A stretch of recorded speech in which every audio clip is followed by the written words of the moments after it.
Elinor Graves went into her cellar to find food, because winter had already started taking people. The frost had come early that year, not as a warning, as a verdict. Crops had failed before the first snow. Wells were slowing. Livestock thin enough that you could count ribs through hide. And Elinor had buried her husband just 6 weeks before the ground hardened. Thomas Graves had died with his hands still smelling of soil, a fever that came fast and left nothing behind. No time, no answers. Just a cabin, 40 acres of poor hillside, and a winter that was already beginning to close in. The cellar sat beneath the cabin, cut into the limestone, long before either of them had arrived. It was the only place that had ever worked the way it should, cool in summer, warmer in winter.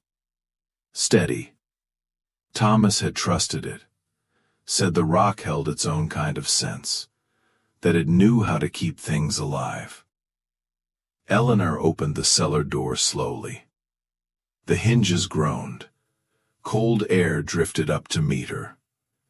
She stepped down carefully, lantern held low. The light slid across the walls. Stone, wooden bins, empty sacks. She moved toward the back, kneeling beside the potato bins. Most of them were already gone soft, rotting. She reached in anyway, fingers pressing through damp skin, searching for anything that might still hold. That was when she noticed it.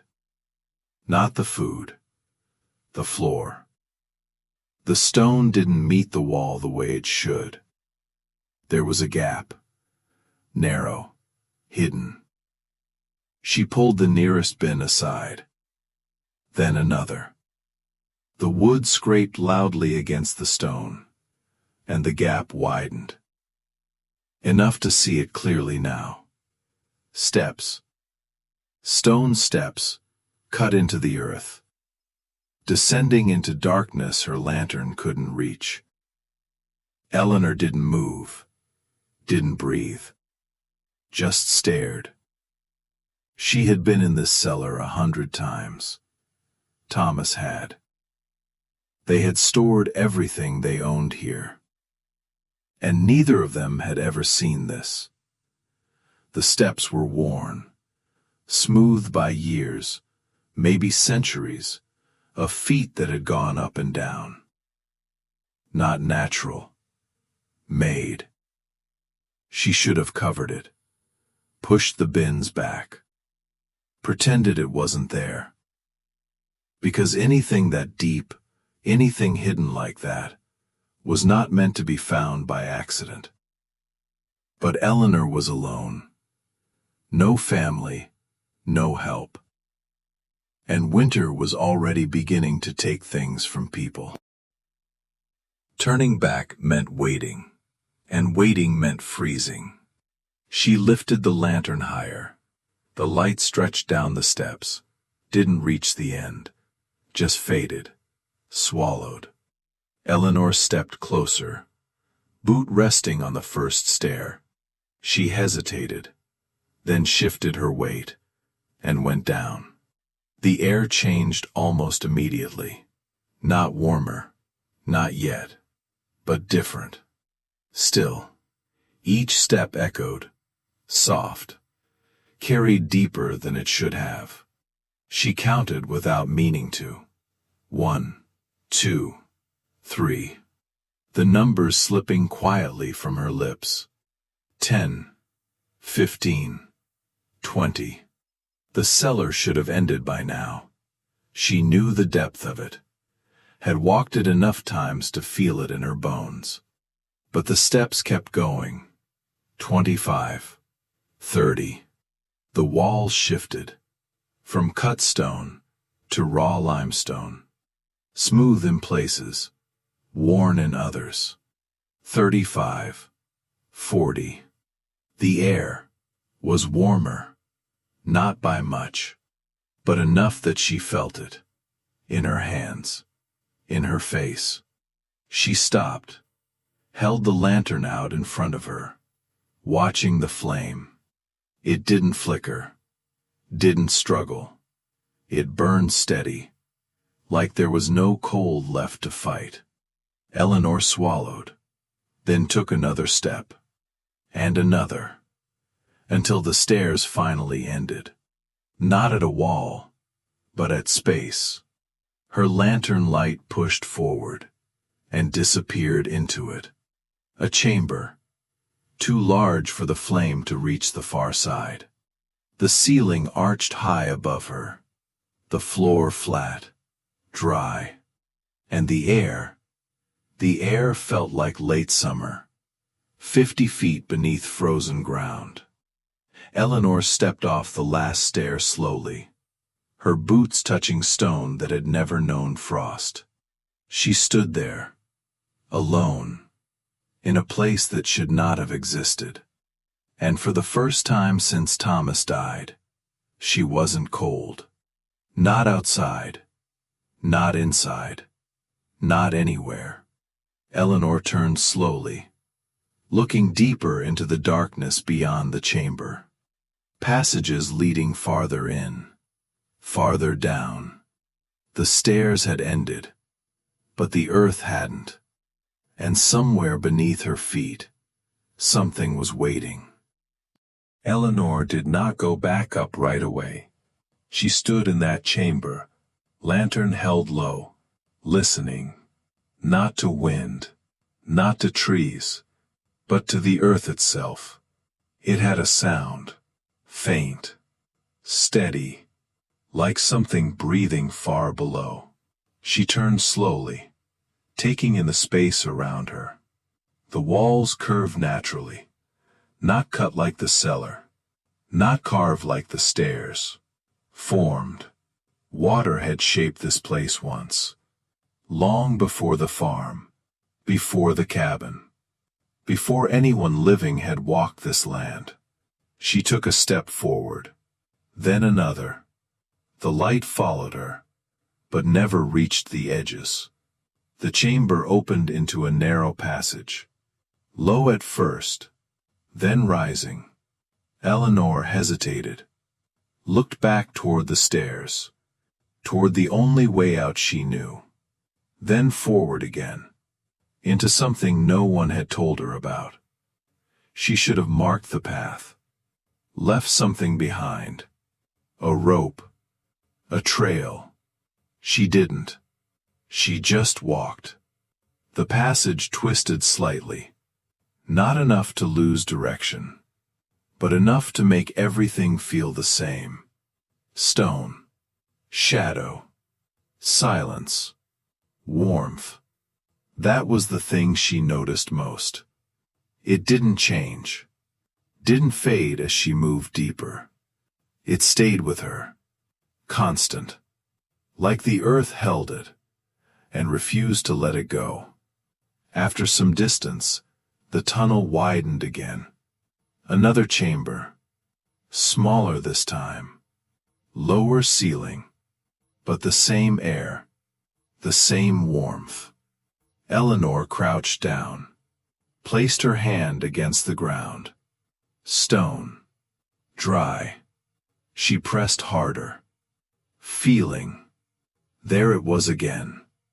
Not heat like fire, not heat that moved. Heat that stayed, held. She sat back slowly, mind working through something she didn't yet have words for. Above her, the world was freezing, water turning to ice, wind stripping warmth from walls, taking. But down here, nothing was being taken. Nothing was moving at all. She stood again. Looked deeper into the dark. More passages, more chambers, a whole system, hidden beneath her land. Elinor turned back, this time slower, more careful, counting steps again. She nearly missed the stairs. Walked past them the first time. The opening blending into the stone. Her chest tightened suddenly. Sharp. For a moment, she couldn't see the way out. Lantern shaking slightly in her hand. The chamber felt different now. Larger. Colder. No. Not colder. Just her. Realizing. She turned quickly. Raised the lantern higher. Searching. Then, the edge of the steps. Just a shadow against shadow. Elinor exhaled. Not loudly, but enough. She moved toward it carefully, placed her foot on the first step, and began to climb. The air changed again as she rose. Gradually, the warmth thinning, the cold returning, reclaiming. By the time she reached the cellar, her breath was visible again, her hands colder. The difference hit her harder now. Not because it was new, because it was real. She stood at the top of the hidden stairs, looking down. The darkness below, no longer empty. It was something. Something that could be used. Something that could keep her alive. That evening, she went back down. This time prepared. A second lantern. A length of rope. She tied it at the cellar post. Let it trail behind her as she descended. A line back to the surface. Each step slower now. Measured. Deliberate. She reached the first chamber again. Then the second. Then farther. Mapping it. In her head. In her body. In the rhythm of her steps. Over the next days, she returned again and again, bringing small things with her. A stool. A blanket. A crate of what food remained. Testing the space. Staying longer each time. Feeling how the air held. It never changed. Morning. Night. It stayed the same. Steady. On the fourth day, someone came to the cabin. A knock. Harder than the wind. Elinor opened the door. Magistrate Halverson stood there. Coat thick. Face set. He looked past her. Into the cabin. Empty shelves. Cold stove. "You won't last the winter here alone," he said. Not unkind. Just certain. Elinor didn't answer right away. She was thinking of the chamber below. The air that never changed. "I'll manage," she said. Halverson studied her. Longer this time. Then nodded once. As if marking something finished. "If you change your mind," he said, "there's room in town." He turned and left. The wind followed him down the path. The wind followed him down the path. Cold rushing back into the doorway. Elinor closed the door. Stood there a moment. Listening to the storm building outside. Then she turned. Walked to the cellar. And opened it again.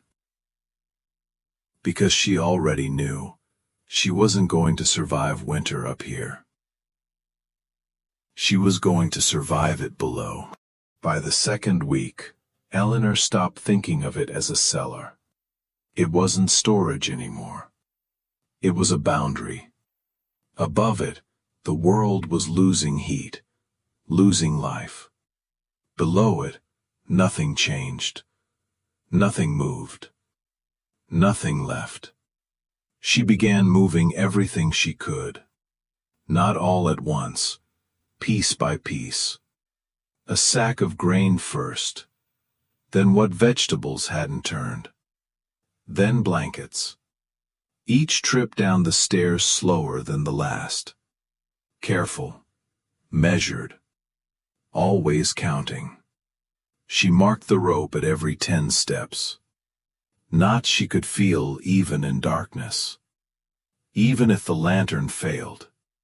Because the deeper she went, the easier it would be to lose the way back. The passages all began to look the same. Stone walls, curved ceilings, dark openings leading into more dark. She chose one chamber. Not the deepest, not the closest. One that held the air steady and had only 2 narrow exits. Defensible. Contained. Understandable. She cleared the floor. Set the crate near the wall. Spread blankets over the stone. A place to sit. A place to sleep. A place to wait. Above ground, the temperature kept falling. The wind found new ways through the cabin. Gaps she hadn't noticed before. The stove burned harder. The woodpile shrank faster. And still, the cold came in. She started spending her nights below. At first just a few hours. Then longer. Until one morning, she didn't go back up at all. She woke beneath the earth. And stayed there. The silence was different down there. Not empty. Full. Like the mountain was holding something back. Keeping something out. She could feel it at the edges. The cold pressing down from above. Trying to find a way in. But it never reached her. Not there. Not that deep. Still, there were dangers. Not the kind you could see. The kind you felt too late. Air that didn't move. Passages that narrowed without warning. Turns that led nowhere. On the 5th day, she lost the rope. Not completely. Just long enough. She had gone farther than before. Testing another passage. Marking it in her head.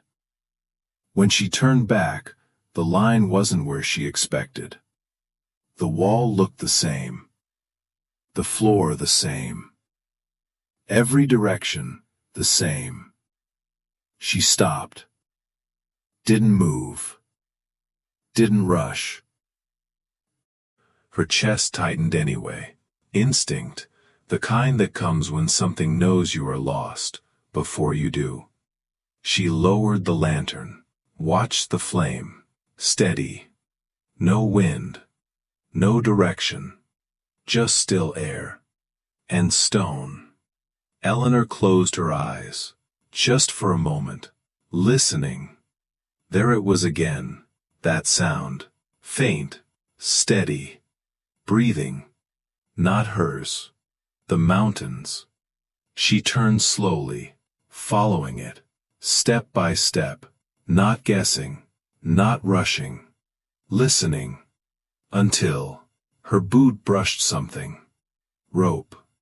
She didn't grab it right away, just stood there, feeling it against her ankle, letting the moment settle. Then she bent, picked it up, and wrapped it once around her wrist. Tight. After that, she didn't explore without marking her path again.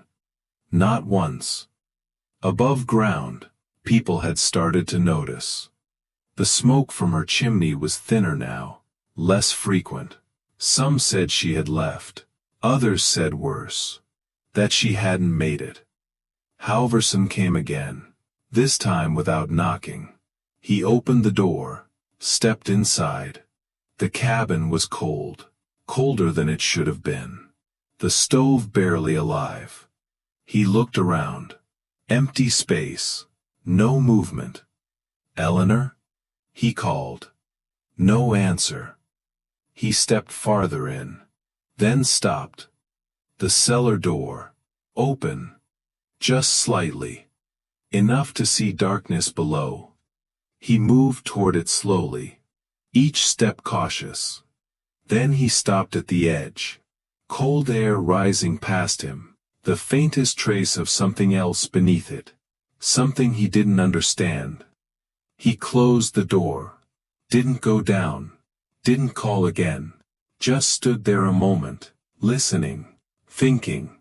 Then turned and left. The wind swallowed the sound of his steps. Below, Elinor didn't hear him. She was deeper that day, carrying the last of what she could salvage, setting it in place, preparing, not for comfort, for endurance. Because the air above was changing. The wind no longer came in bursts, it held. And when the wind holds, winter tightens. Elinor stood in the chamber, lantern steady beside her, listening again to that deep, quiet sound beneath the stone, the mountain breathing.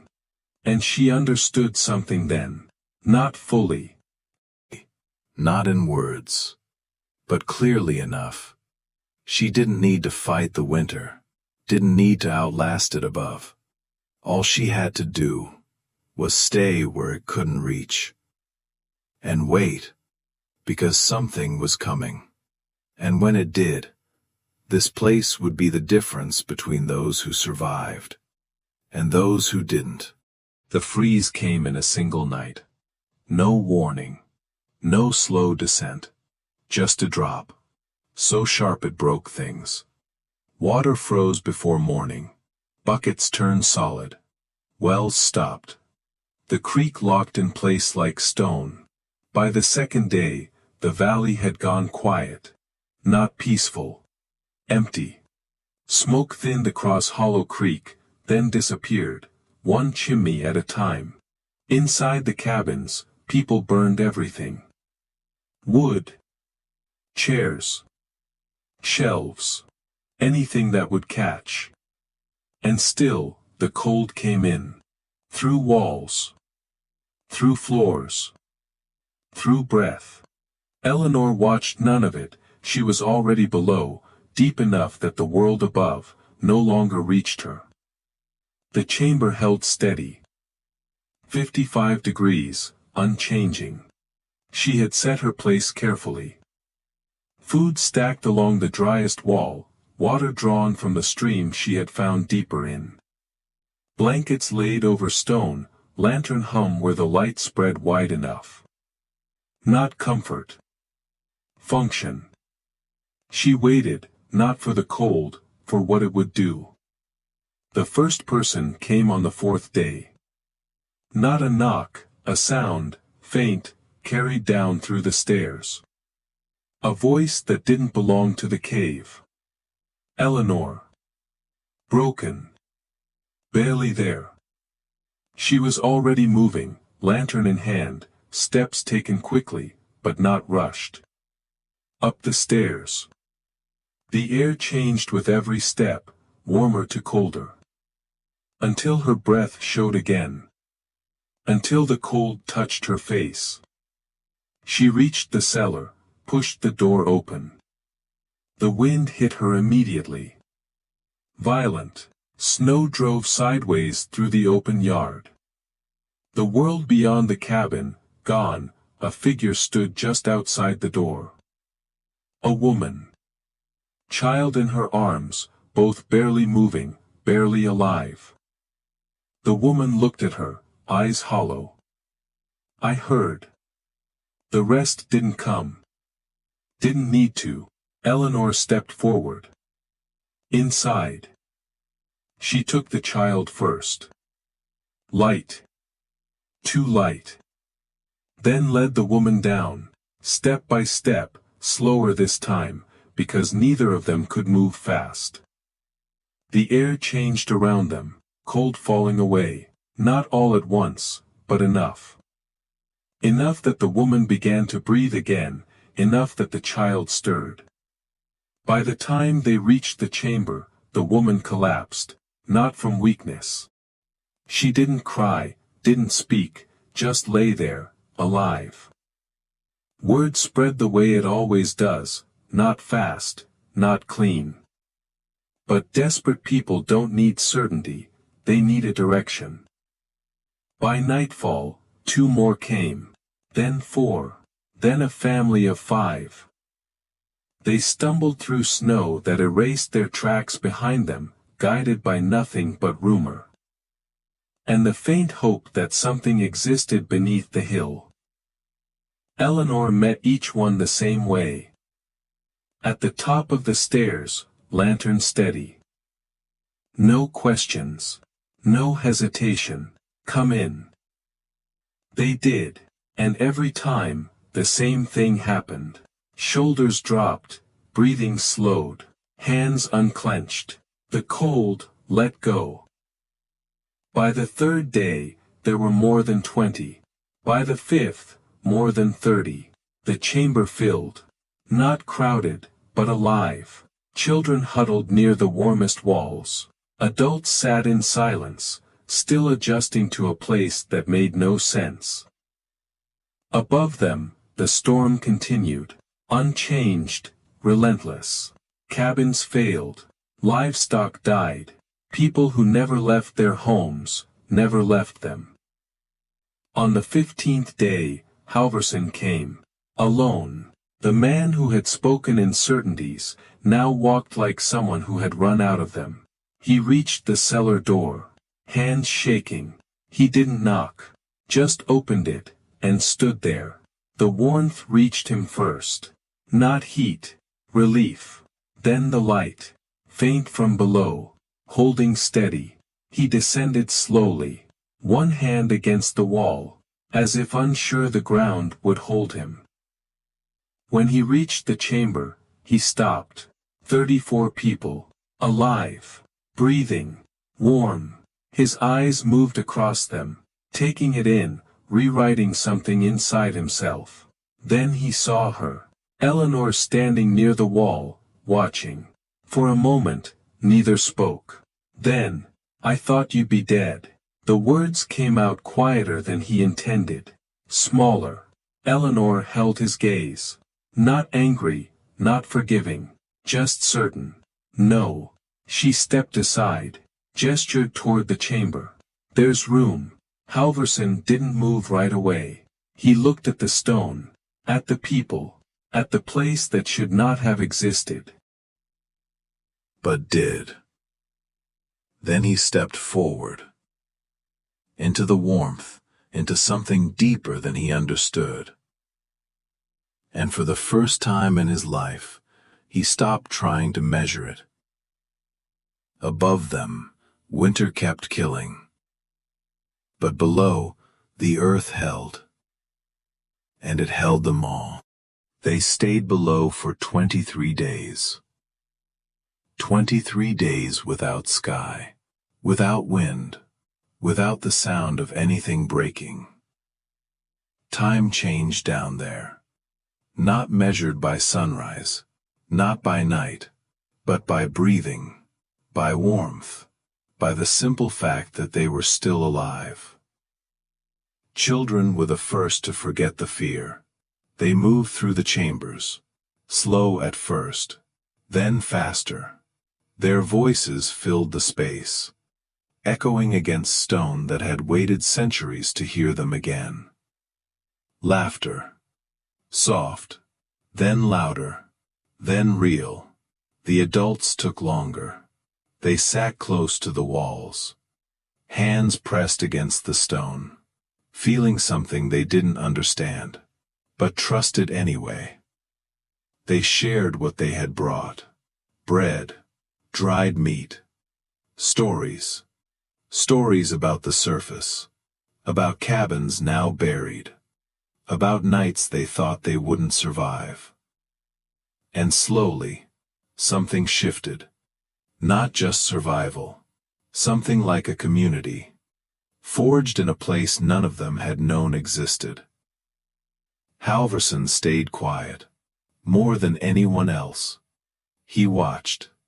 Watched the way people moved. The way they rested. The way they trusted what they could not explain. On the 10th day, he sat beside Elinor. Not across from her. Beside. For a while, he said nothing. Then, I built my life on knowing what things were worth. Elinor didn't answer. She was watching the chamber. The people. This land, he said quietly. I thought it was nothing. Too poor to grow. Too far to matter. He placed his hand against the stone. Held it there. And all this time, he didn't finish the sentence. Didn't need to. Elinor spoke without looking at him. You were looking at the wrong direction.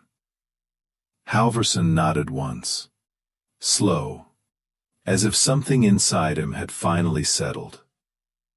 When the storm broke, no one noticed at first. There was no wind to stop.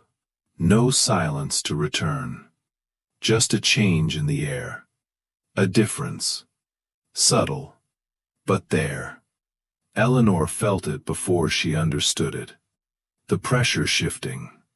The mountain breathing differently. She stood, lantern in hand, and walked toward the stairs. They followed her. Not all at once, but enough. Step by step, they climbed. The air cooling again. The cold returning. Until they reached the cellar and opened the door. The world above was still. Not alive, not yet. But no longer killing. Snow covered everything. Cabins half buried, fences gone. The valley looked smaller somehow, as if winter had pressed it down.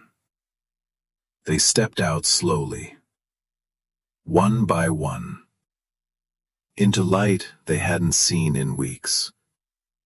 34 people had gone down. 34 came back up. Alive. Others had not. The cold had taken them before they found the stairs. They buried the dead when the ground softened. Marked the places they could. Remembered the rest. After that, things changed. Not suddenly. Not loudly, but permanently. People no longer spoke of the land as poor or useless. They spoke of what lay beneath it, of the stairs, of the chambers, of the warmth that did not belong to fire and could not run out. They called it Whitfield. No, they called it something else now. Graves' Stairs. Meaning something deeper than it seemed. Something hidden beneath failure. Halverson never made another offer for the land. Never tried to measure it again. He stayed in the valley. Quieter. More careful with his words. As if he understood. There were things he would never fully understand. Elinor stayed. Through that winter, through the next. She built closer to the cellar. Not above it, with it.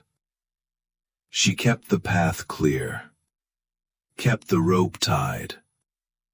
Kept the chambers ready. Because winter always came back. It always did. But now, it had somewhere it couldn't go. Somewhere it couldn't reach. Years later, people still spoke about that winter. The one that killed without warning. The one that buried the valley. But they spoke more about the stairs. The ones that went deeper than they should. The ones that led to warmth. Elinor never tried to explain it. Never gave it a name beyond what it was. The earth. She had gone down looking for food. For something small. Something that might keep her alive a little longer. What she found instead was something that had been there all along. Waiting.